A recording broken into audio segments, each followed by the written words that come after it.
Back in 1997, Fox acquired the rights to Daredevil off Marvel. Had been their massive bankruptcy in the 90s. However, the franchise lay dormant for years. Until the turn of the century did they actually get a film made.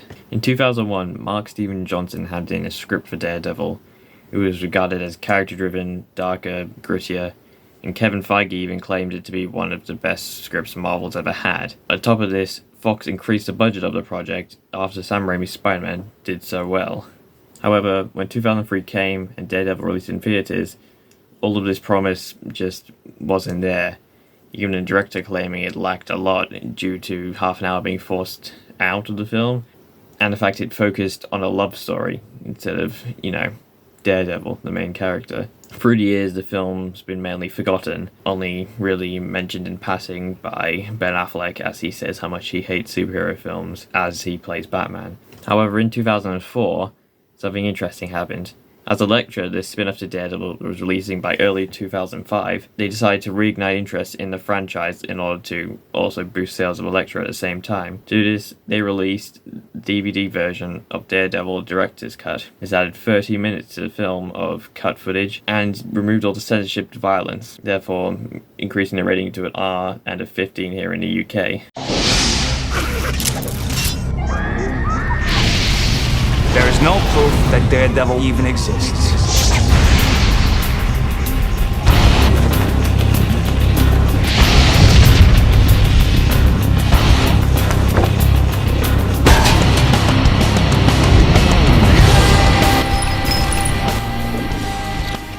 While this additional half an hour of footage did add a storyline which tied the whole film together, its opinion is still very decisive. In this video, I'm going to, help you decide if you should spend 2 hours watching this, or save yourselves half an hour, watch the original, and maybe keep a bit of your sanity by the end of it. First of all, I'm going to start off by going through the positives Daredevil's director's cut gives. Firstly, this increase in rating, this increase in violence really does fit a more darker and grittier Daredevil. Really does make the film feel less broken up by censorship because it's, really obvious when a camera keeps cutting way sooner than it should. What this extra half an hour also does is allows the story to breathe a lot more.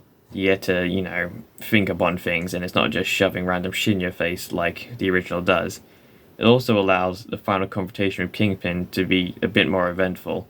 It is still, not as grand as I think it should be, but it does feel a lot better than the original where I forgot most of it. The main point of this additional 30 minutes is the addition of the Coolio plot.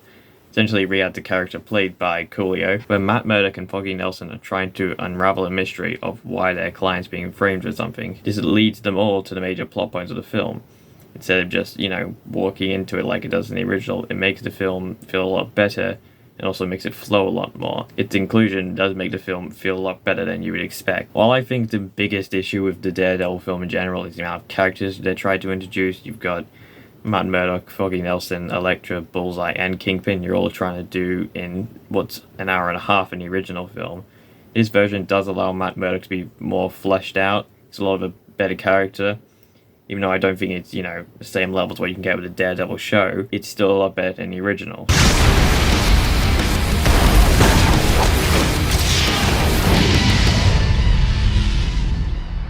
On the other hand, this film is not without issues. You see, at some points, the film seems to go at hyper speed, stuff is constantly happening, and then after that it'll slow down a bit, to the point where it kind of gets boring. While I do think this is definitely better than the original hour and a half, where you're just getting stuff constantly bombarded into your brain, it is still, not the best written and organized film. There's also this major issue that I think both versions of the film have, because the actual content hasn't been edited. The film's trying to be very gritty and dark. It does this by adding a lot of shadows.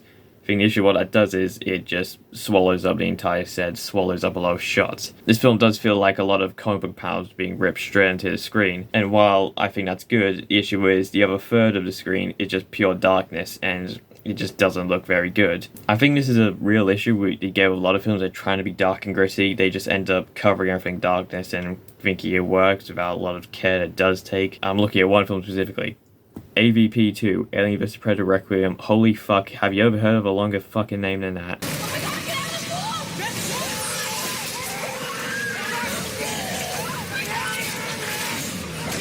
Another really large overarching issue with the film that this version doesn't fix is the CGI. While I can, say it's in 2003, I'm not expecting some of the best things ever. A lot of times when Daredevil has to go into like parkour, he'll switch into a CGI model to climb a building. The issue is, not only is the model obvious, but it just doesn't move like a person, and it just kind of drags you out of the film. And I think the biggest comparison to this is Spider-Man, which came out at the exact same time. You can, hardly notice that, it's when it turns into a CGI model from a person, apart from that one shot. Another big issue with the film, which is kind of just a staple of films at the time, superhero films specifically, is just breaking the laws of physics.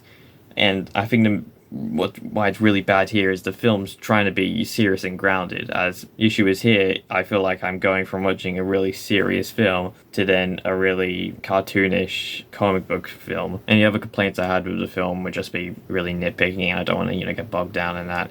Apart from one I will mention because it's really funny.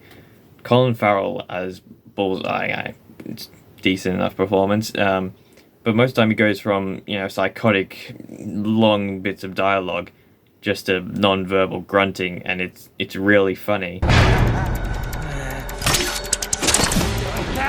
He's in a fight with Daredevil and he's just going